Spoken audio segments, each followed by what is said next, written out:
Okay, hear me out. Okay. Jeremy Strong. Yeah. Put him in a room. There's cameras in the room, and Jeremy Strong. Naturally. Okay. You leave the room. Enter Zach Baggins. Oh? In the room with Jeremy Strong. Zach Bagans as of Ghost Adventures? Yes, Ghost Adventures Zach Baggins. Put him in the room with Jeremy Strong and the cameras. Close door to room. Lock door to room. See what happens. Oh. Yeah. Yeah. Oh. Yeah. I'm intrigued. Do you see the vision? Yeah, I think we need to pitch this. Do you see what I'm trying to do here? Animal Planet? I don't know. Probably.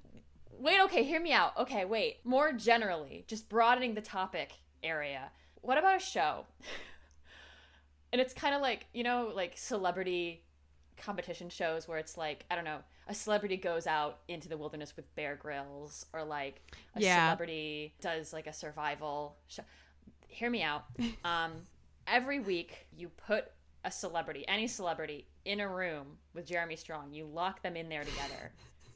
And you just fuck around and find out. You just fuck around and find out. It could be a fight to the death, like...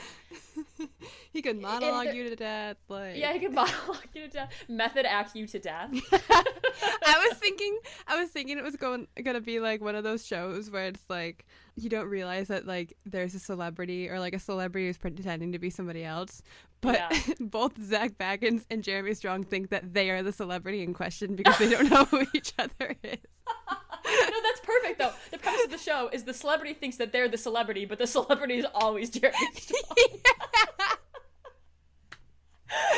And can we also have it be like Naked and Afraid, where it's like a lights out show, where it's like it's dark, you don't know who's in the room with you.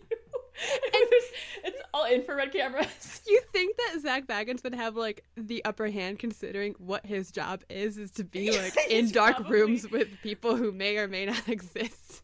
And just in the corner is Jeremy Strong, like the Blair Witch. Over my decade in paranormal investigation, I have mastered the art of seeing in complete darkness. For that reason, this will not be a challenge for me.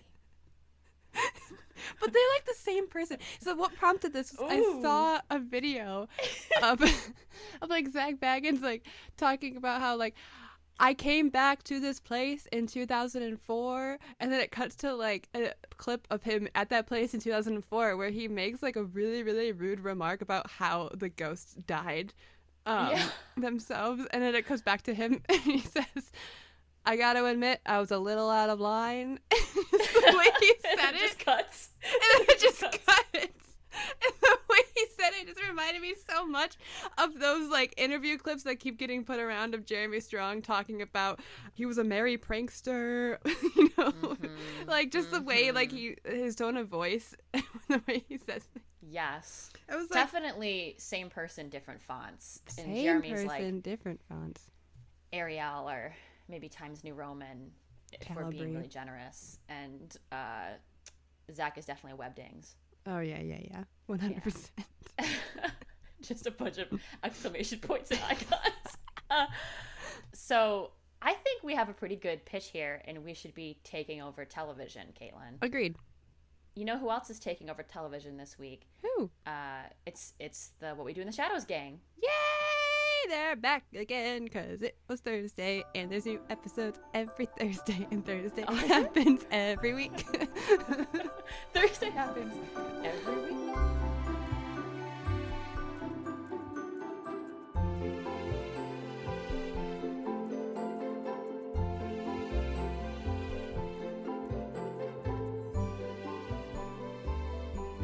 That should be everyone's takeaway from today's episode of the pod. Is that Thursday happens every week?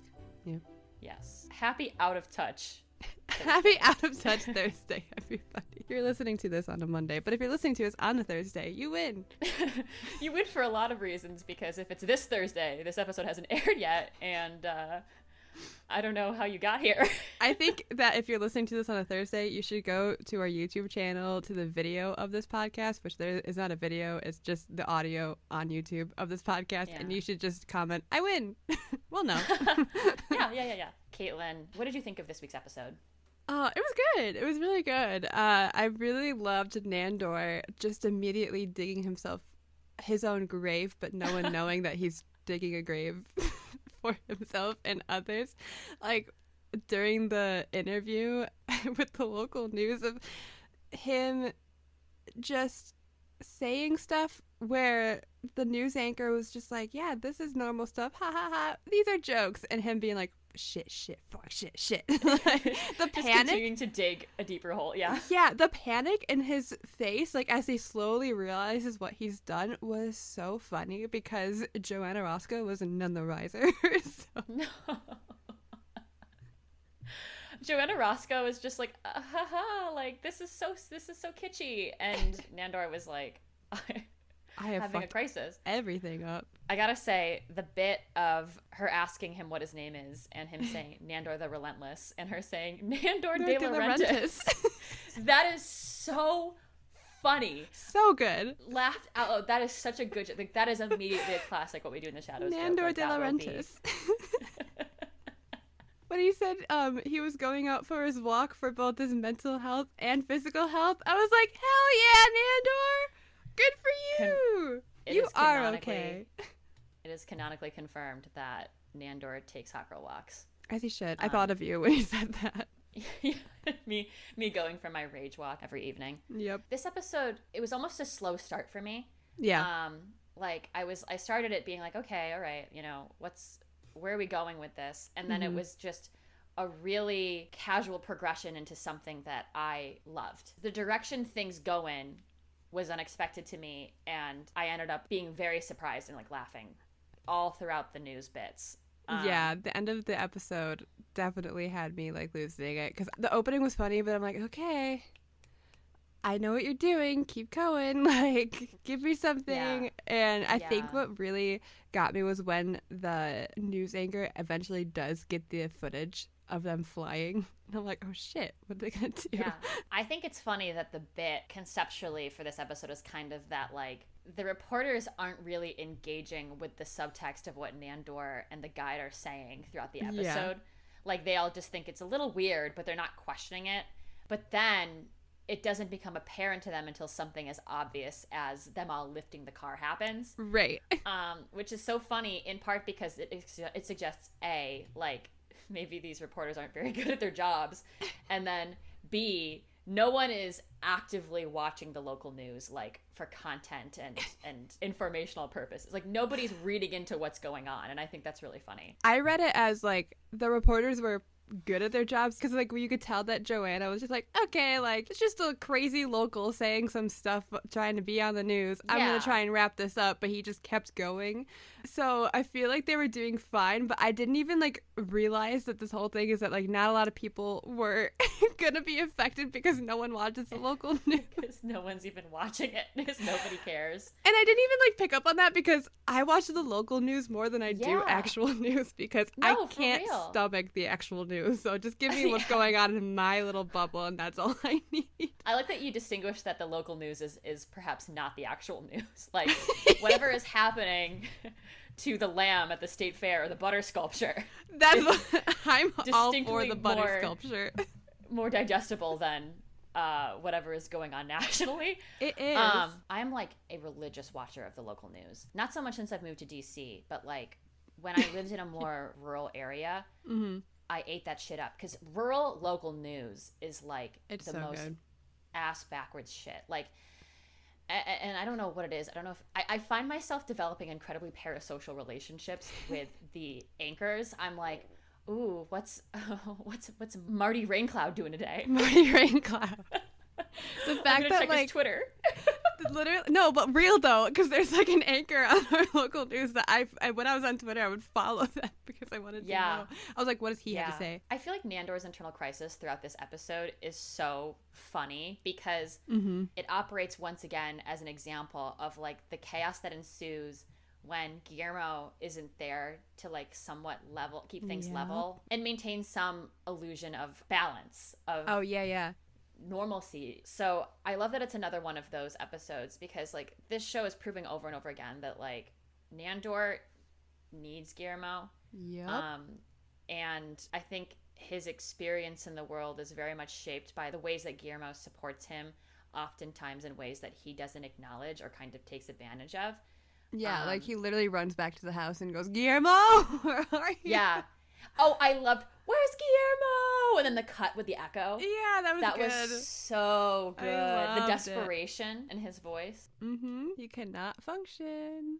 So speaking of Guillermo, I think his character arc this episode is really interesting because it's opened up a lot of potential conflicts for him that I didn't even consider. Like his family. Like the moment he shows up to his mom's house and is explaining the situation, it just like, it was like, oh, wait a minute. Yeah. The implications of him becoming a vampire are that he'll have to keep that from his family, in part because he's a vampire and also because it's in their nature to kill vampires. You know? It's funny because we even brought it up on the podcast before about like, oh, maybe his Van Helsing blood is why his vampire transformation is taking so long, and not even thinking about the extended families that we know that could not like that. It makes me so sad for how sad Guillermo is.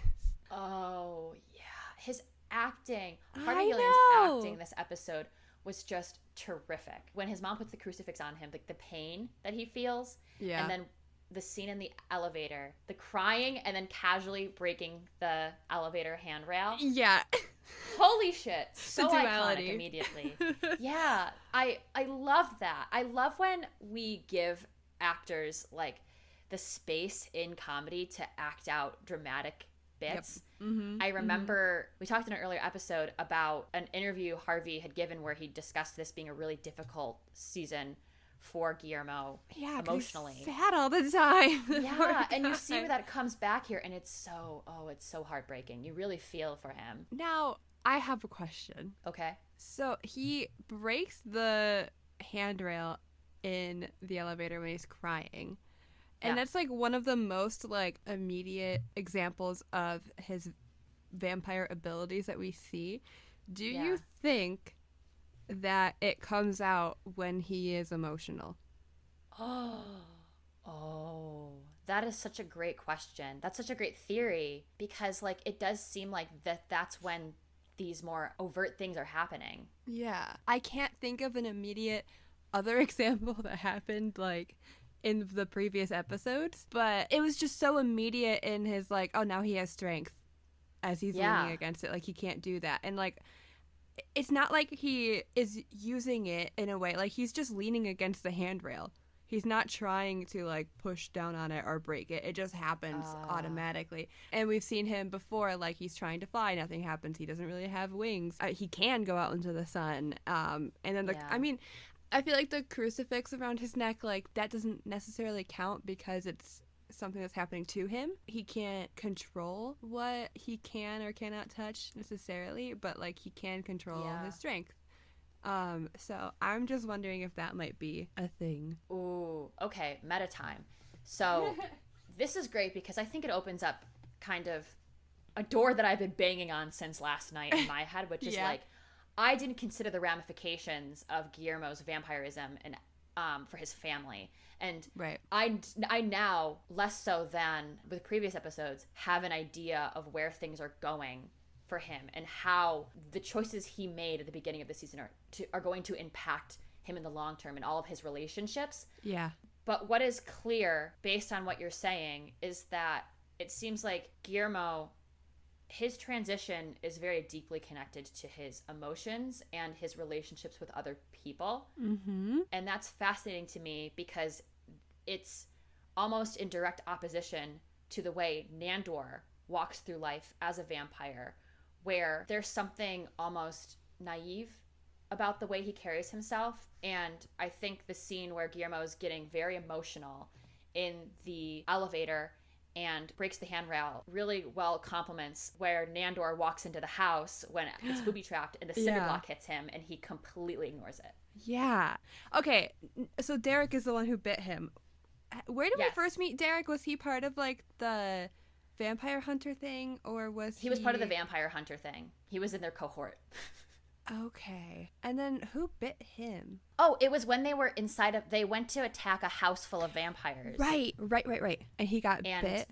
Yes, and he was like left behind, I believe, and that's how it happened to him. I'm like trying to connect dots of like how Derek being the one to bite Guillermo has an effect on how Guillermo is, because like Yeah. Derek wouldn't have gotten bit if it wasn't for Guillermo, right? Yeah. Necessarily. Yeah. I mean, Guillermo was part of that group, but and it's not necessarily just his fault, but did he abandon him? Is it because Guillermo didn't let him into, I mean, again, not his responsibility, but knowing that he's a vampire and like not opening up this vampire world with other vampires until like he just randomly invites him to the wedding, like I'm just I just wonder if there's something there.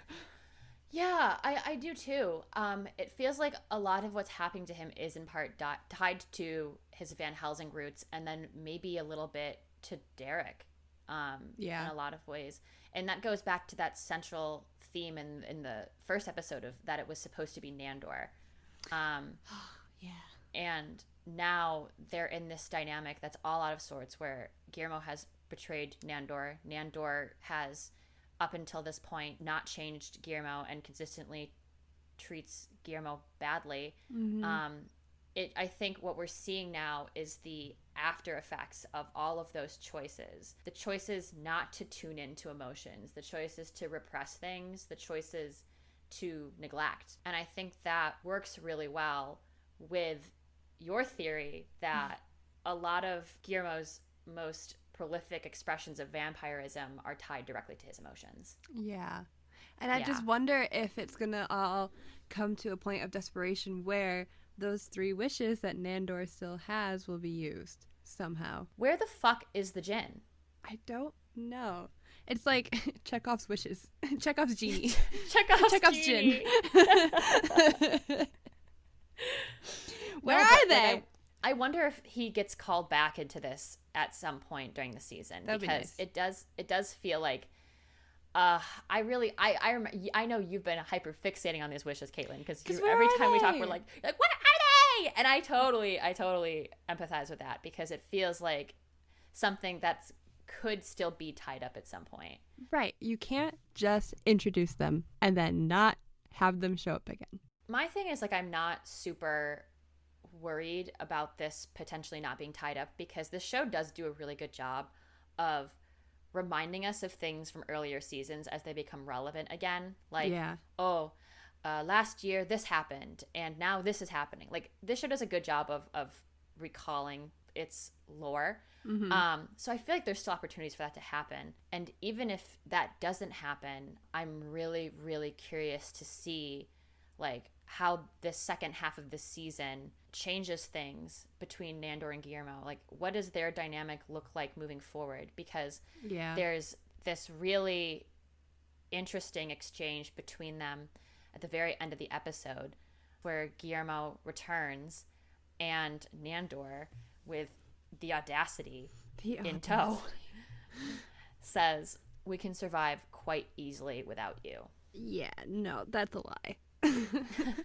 I think this is like interesting because this is something that's kind of happened before. Like, there have been many episodes in the past where it's been implied that like Nandor, even if he doesn't believe it, because I don't actually think he believes this at all. Right, exactly. He'll say something, in part probably to get a rise out of Guillermo, but also to just like reassert that he has control over everything when he very clearly doesn't, along the lines of like, oh, like, we don't need you, we're fine by ourselves. And that is always disproven. Yeah. And it's usually because Nandor acts out something that is meant to prove that point. Right. I like that at the end of the episode, as Guillermo is watching the news, he just goes, nope, not my problem. And he's just like, doesn't get involved. And I hope that he continues to do like the nope, I'm not my problem. Because like, if you say that you can handle your own stuff and that you can, you know, go on fine without me, then prove it. We'll see what happens. And then I don't want Guillermo to put in any more work than he already has. I want the work to be put in by everybody else. Exactly. And it's such growth for him to be able to put his foot down. Yeah. In a way that I feel like was unexpected for Nandor, which is great. Like, I like that there's that shock value when he goes, fine. And Nandor goes, what? Like, not expecting Guillermo to agree with him, not expecting Guillermo to say, okay, if you say so, you know, I'm going to remove myself from this situation, which is like so rare because he spends so much of his time in a pining state. And I'll say this, I love dynamics where the person who is oftentimes pining grows in such a way that they no longer need to do that. Like, when they actually learn to reject the way that they've been treated by the person that they're pining after, that tastes so good. It's so healing. My skin is clear, my crops are growing, etc. Like, it's such a great feeling to witness. Also, maybe I missed something, but the vampires all take over the local news and they hypnotize everyone who's watching it. Guillermo's watching the news and nothing happens to him. Exactly. Are they not actually good at hypnotism? Is he immune to it? Is it something with him being a familiar that he doesn't get to be hypnotized? How does that work? Isn't he already immune? Like, isn't that something that's a plot line from an earlier season that, like, I think Nandor or somebody tries to hypnotize him and he's like, that doesn't work on me. That has not worked on me in a long time. That sounds vaguely familiar. I just don't remember. Which is now exactly what's happening with Sean. Yeah. It's just so funny. Who answers the phone? Yellow. Speaking of that, I'm going to say something controversial. Okay. I'm down bad for that man. For Sean. I'm down bad. Like, there's something about the way they're doing his hair this season. I love a nice loose curl. If you adapt like the college professor hair, I'm there. I'm dropping my location. I'm expecting you to show up, and we're gonna boogie. Like, Shawnee. My God. Yeah, God. It's a look. Do you feel good about the way they're heavily featuring Sean in each episode this season, based on your feedback from previous remarks? Yeah, the first episode, that you were worried that they would start to potentially overutilize him. Yeah, so I was okay with it because it made sense. I think when they use him for a really big plot thing every episode, I get worried because I don't want that like novelty of his character to wear off from me. Exactly. I love Sean, but like this one made sense because like of course Guillermo would, if the vampires aren't gonna answer the phone, of course he's gonna call their neighbor to like check in on things, and he was only there for like a minute, and it was a very very hilarious minute of him like telling Guillermo what was happening on the phone, and then you see him end up on the local news and he starts screaming at everybody. I was just like, this is good. And then that was it for Sean, which is fine. I'm just like, I get my little daily dose of Shawnee and move on. I don't need to overdose on him, but yeah. No. And it's not because I don't like his, I know you do. It's not because I don't like his character. I love his character, and that's why, again, I don't want the novelty of his character to wear off, because he went from only being in a couple episodes to almost every episode this season now. Yeah. Right. Well, this was the conversation that you and I were having this morning about how, like, strong ensemble casts really make a good self-aware comedy. Like, if you're heavily featuring somebody, it can get boring, and that character's novelty can wear off. So if they were to just start first of all, that would be hilarious in a way if they just started centering the entire show on Sean. I would be okay, maybe. I could totally see like a bottle episode. I could totally see a bottle episode in the future where they're like, this is everything that's happening from Sean's perspective. I want to see Sean at a Giants game. Oh, me too. Yeah, baby. Oh, he would. Oh my gosh, he would serve. I want to go to a Giants game with Sean. I want to date Sean at a Giants game. I love a gritty Staten Islander. Speaking of the Giants, I'm a huge New York football Giants fan, and when Nandor was on the news and he's like, moving on to sports, and I very briefly forgot that he was just reading off a teleprompter and not just saying stuff when he was like, now let's go to Laszlo to see how my New York football Giants are going to be doing. And I was like, oh my God, Nandor is a Giants fan? As if this man didn't go to a party that he thought was for a superb owl. So it was just very exciting to get a nice little preview for the football season for me from this show. Yeah.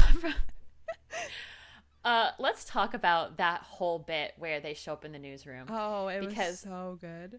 That was so funny. This is pretty relevant to what I was talking about in a couple episodes, where it's like you've got a great ensemble cast that you can place in any situation and just kind of say, what would happen if like we put these vampires in X context, and it always works because there's unlimited content there, unlimited jokes, unlimited gags. Colin Robinson, who has been playing off this sort of like Proud Boy style character this entire episode, was ready for war.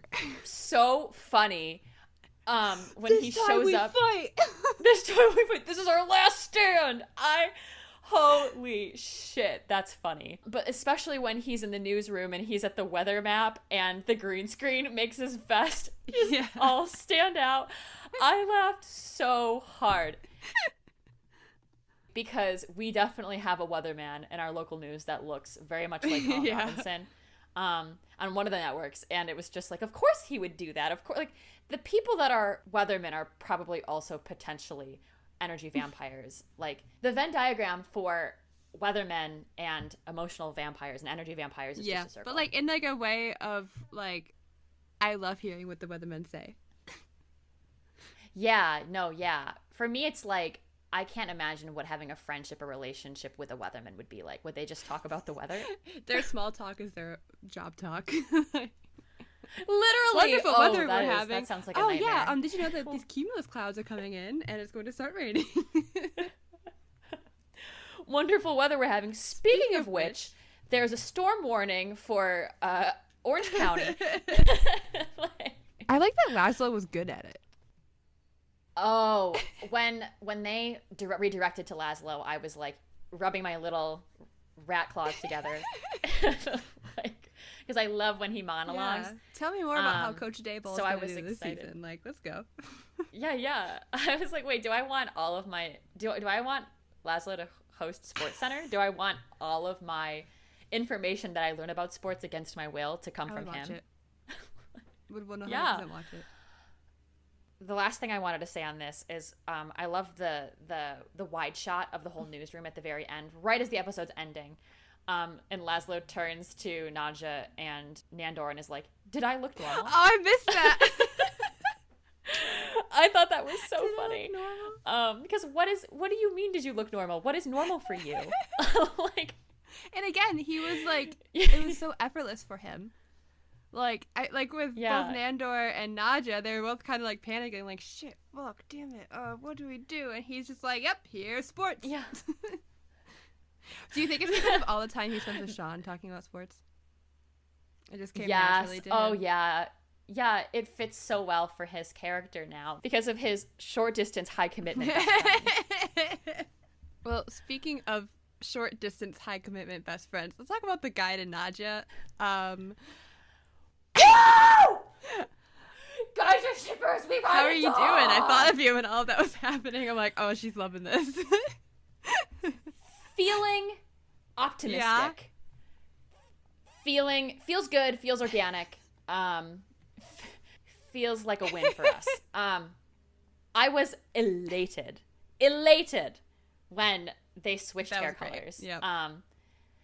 It made me so happy. And then also the implication, which it's so crazy to me that this is coming up again in yet another one of our shows, that the guide wants to run away. Oh with my Nadja. God. Yeah.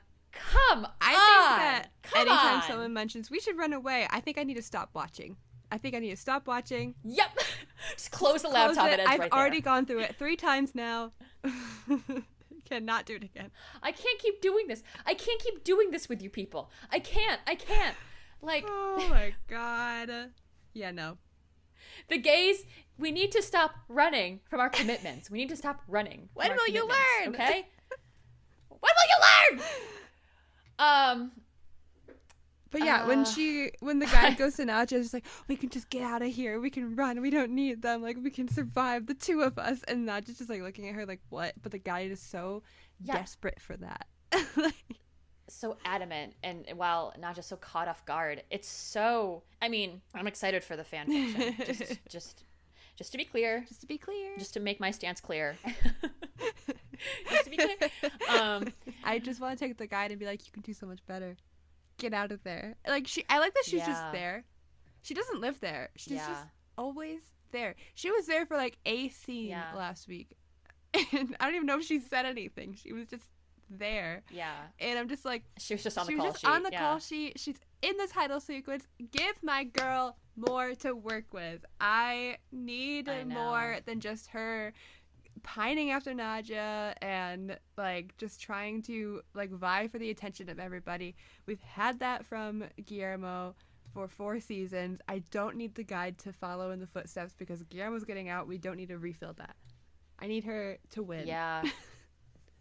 Yeah, I need a win for the guide too. I feel like I want to believe that it's building up to something again because we're already seeing that same dynamic where it's like, oh, the guide is also here and we're going to acknowledge her, but not as a friend or not as part of the group. Mm-hmm. And I would agree. Like, I don't know if I love that given its redundancy, but I want to believe that we're building up to something that has to do with either the Anti-Paxos curse that is on Nadja and the potential that the guide is the person that put that curse on her, or just something. But by the end of the season, I would really hope to see her character develop in a way that solidifies her place in the title credits. Because, and not to say, and this is not me saying that she doesn't deserve to be there. She deserves to be there. She should be there. She should be there. It's more about like showing that through the episodes and not just saying it, because you're saying it with the title credits, but you need to show that, you know, you need to show how she fits in, you know? I just want more of Kristen Skull in my life, you know?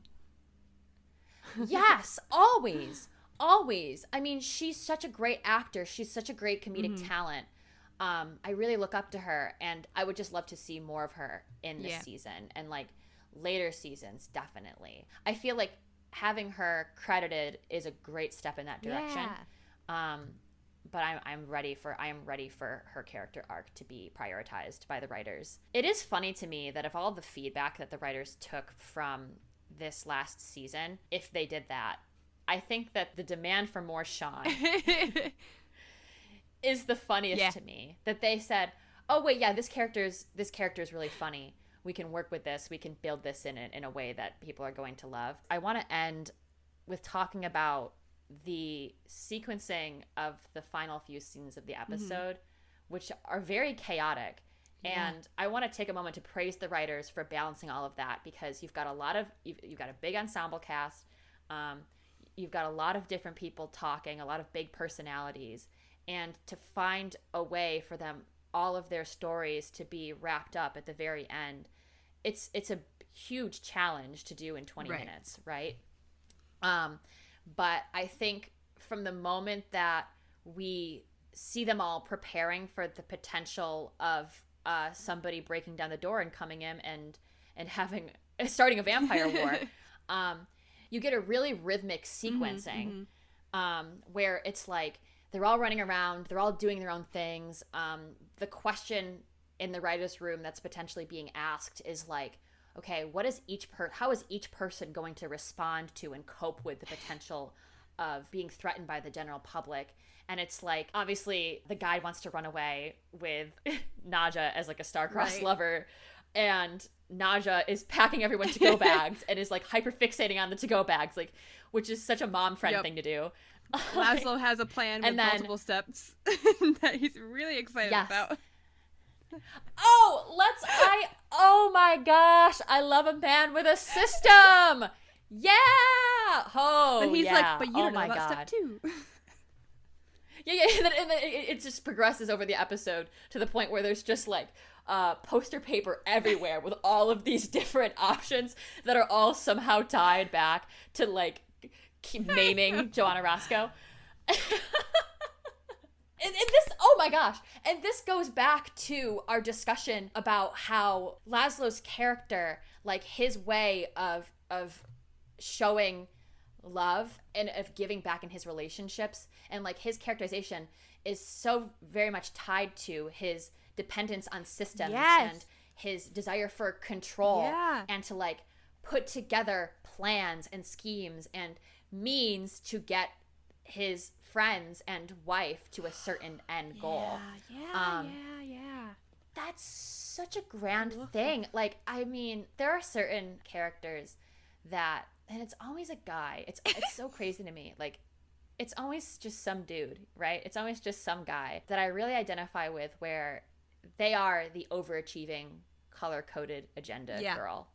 That's Laszlo. And I say girl in the genderless sense. Like, I really love those characters because they have kind of this Taylor Swift mirror ball thing going on, where they are always just trying and trying and trying over again to improve things and make them better, and sometimes failing, but above all, not giving up and like persisting. I think that was my fear at the end of last season, is that when Laszlo lost his son, he would become someone who no longer is inspired to plot and scheme and iterate about how to fix things. And instead, his coping mechanism is to just dive right into that more in this season. And it's so funny. I also, just calling out my weekly praise of Matt Berry's delivery, to cut a shit story short, adding that one to my vocabulary immediately. I love that so much. I love that. He goes, everyone knows that there are vampires now and that we are they. We are they. Yeah, it's so funny. And I don't know who to credit this to, so I'll give them all credit, but whoever's writing, and then like if it's Matt Berry that's offering modifications to those lines so they align more with his very unique delivery, is doing incredible things. Like, I feel bad for listeners that are like, Emberlyn, you say this every fucking week in some like in some iteration. There's like, repeating though. Can you stop talking about this? But I mean, it amazes me. That's all. That's all. On that note, I really deeply missed that. Yeah! We got him. We got him. Ladies and gentlemen. We got him. We got him. When you hear that in that scene where they're all going to the newsroom, I was like, I'm oh my God. It's like the same feeling that the theme song gives me, because every time the theme song plays, I'm like, yeah. Listen, You're Dead, it's one of those themes where I don't know if it's just the way it vamps, but you're just ready. Like, when it comes on, you're like, oh, I'm ready. You know, it's such a great jumpstart to what you're going to witness. You know, like we talked at a previous episode about if you guys at home could do if you folks at home could do like a drinking game, where you just count the number of times that I've said, we've talked about this in a previous episode, and I'll say this, and I have to agree with you there, or such that you're gonna get alcohol poisoning. But there are certain shows that own a song, right? As in, like, once it's used iconically in that show, to see it in other things, it doesn't work. It can never be used again. That's one of those songs. That's one of those songs. It is, and like, I think what helps is, like, for me visually, the title sequence that it plays to. Like, there's something about the way that the camera moves through it, of how it pans across these photos of them. I don't know. It just adds. One of the great pitches, I think, of the theme and opening credits is that you can tell that there's a lot of care and attention to detail put into this show. Something that I always admired about the original film, it's kind of a similar opening, like where you get all of the Photoshop pictures of the vampires in the same song, You're Dead. And you'll hear Jermaine and Taika talk, who created the movie and created and executive produced the show. You hear them talk about how they were the ones photoshopping and modifying pictures for the original theme, and that it took a really long time, and that they had, Photoshop, but like nothing complex, no AI, obviously, nothing that would allow them to be able to do that in a more quote unquote efficient way. And I just love that, because I mean, there are obviously situations where there are too many cooks and there's too much going on. But like, when you can do something where it's very clear that you've put the time and energy into it, it's like a school project. When a girl boss shows up to 6th grade history with a diorama that's got like glitter and markers everywhere and like printed pictures and stickers, like I'm in. Yeah. I'm in. You've sold me because I know you care about Yeah. what you're doing. Even if you're, you know, even if you're 12 and you don't really understand what you're Right. doing, because no one does, and you're in high school, you know, you're in school, you're in middle school, there's just something way more engaging about that because the effort is there. Like the desire to create, the desire to understand through art is there. And I feel like you get that from that first 2-3 minutes of every What We Do in the Shadows It's like one of episode. my favorite title sequences. Do you remember the night market last season where they used a lot of real effects and puppets. To tell that story? That's just another example, right? Of the way that there are still people in the entertainment industry that are really passionate about creative pursuits that should A, be, you know, equitably compensated for the work, and B, should be valued over artificial intelligence and like automation, because like, God, like we'll never be able to do anything like that again if we keep moving in that direction. I feel like it takes the creativity right out of it, which is not why shows are created.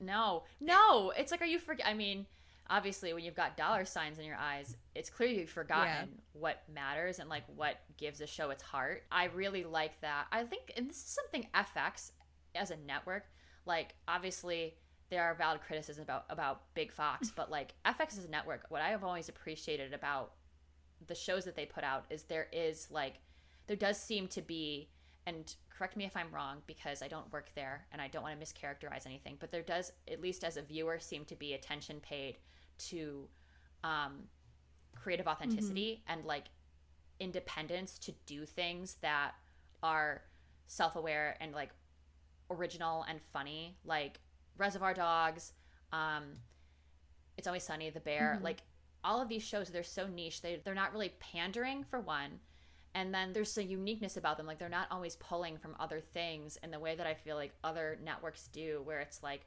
oh, people really love superheroes. Let's make 85,000 movies about a superhero, you know? Or like people really like rock and roll. Let's make Daisy Jones and the Six for shits and giggles, you know? And then have all of those characters have iPhone face and not have that great rock star face that you'd see in like Almost Famous, for example. Because there are too many shows that look like they're brand new, you know?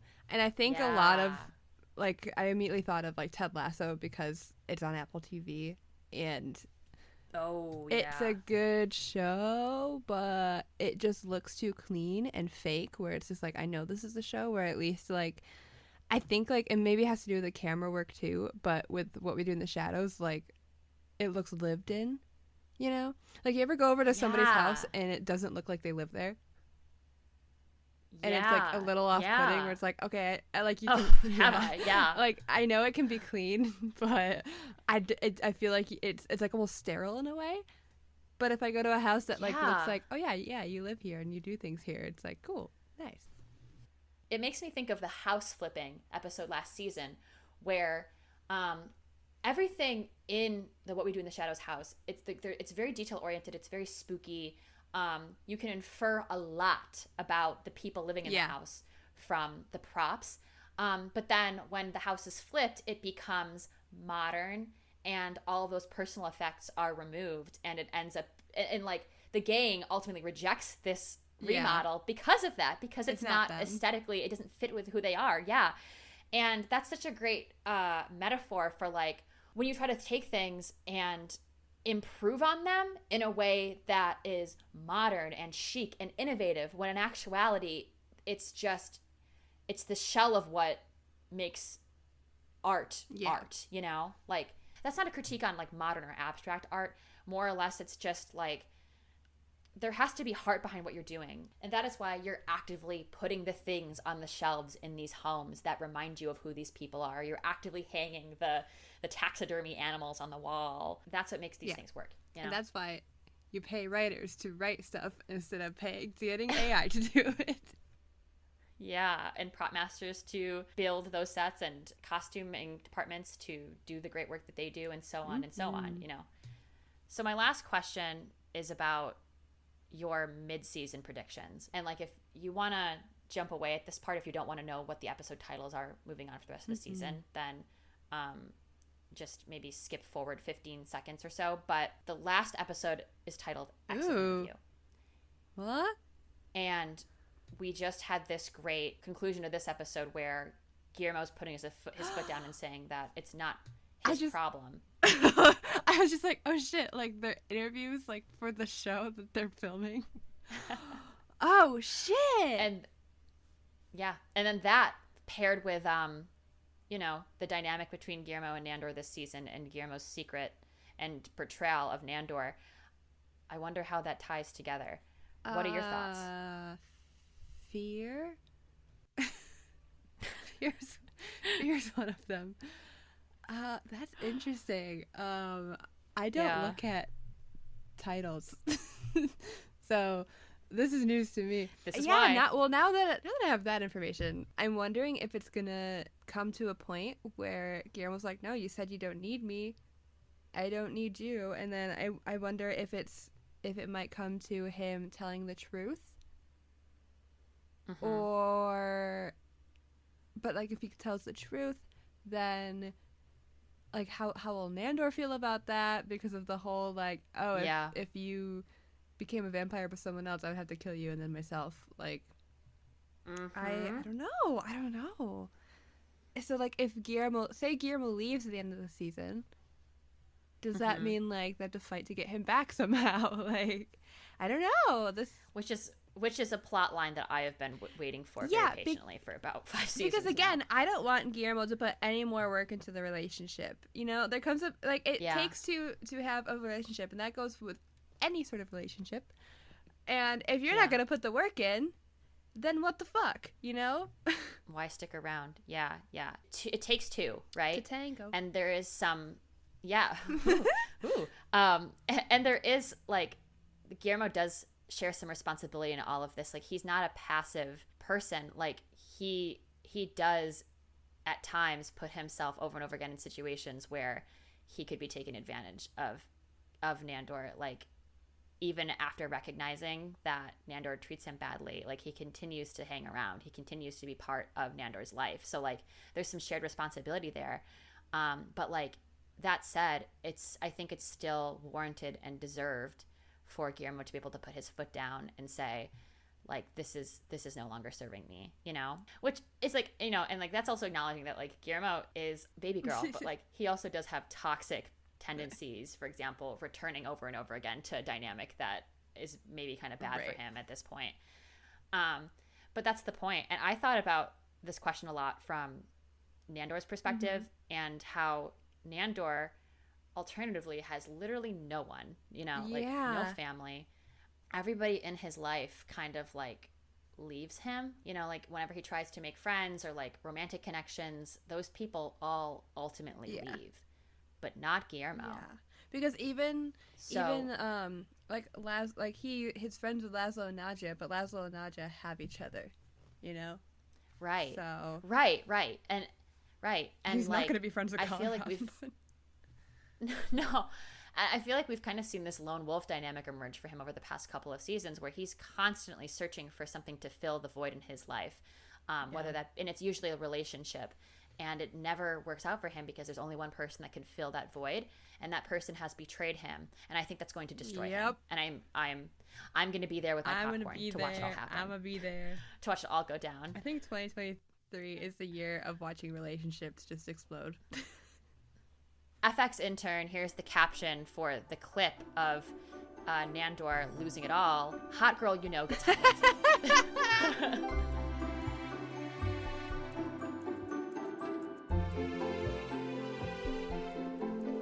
I actually have a prior engagement, Caitlin, so I think it's time for us to wrap up. Where are you going? I've been asked to appear on this new show. It's called Are You Strong Enough with Jeremy Strong. And I have no idea what that's about, but I'm looking forward to the opportunity. I think this might be an opportunity you might want to turn down. That's just my 2 cents. Sometimes the delulu is not the salulu, you know? Did you just make that up? I saw it on TikTok earlier. That was like, wow, that's a good one. All right, well, Right, yeah, okay, so, we're in the room together, and it's dark, and the lights are off, and, I just wanted to know if you have any interest in hearing about my Emmy noms. The spirit has seemed to want to engage with me about a conversation with Emmy nominations. But I took this to heart. Is he mocking me because I don't have any?